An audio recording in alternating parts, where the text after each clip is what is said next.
देशवासी को राखी पूर्णिमार शुभेच्छा जणाइछन्ति राष्ट्रपति द्रौपदी मुर्मू। एक्स रे ट्वीट करी कहिछन्ति रक्षा बंधन अवसर रे से समस्त देशवासी को हार्दिक अभिनंदन और शुभेच्छा जणाइछन्ति।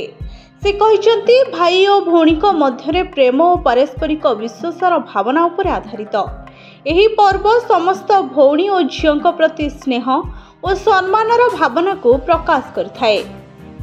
एहापरे राष्ट्रपति आउ मध्य कहिछन्ति रक्षा बंधन रे महिला डाक्तर को दुष्कर्म और हत्या मामला रे उद्वेग प्रकाश कले। महिला सुरक्षा और सम्मान सुनिश्चित करने को आह्वान मध्य देले। समस्त देशवासी आम समाज रे महिला को सुरक्षा एवं सम्मान सुनिश्चित करने पई संकल्प नेवा आवश्यक बोली से स्पष्ट करी कहिछन्ति। ब्यूरो रिपोर्ट भंजौता न्यूज।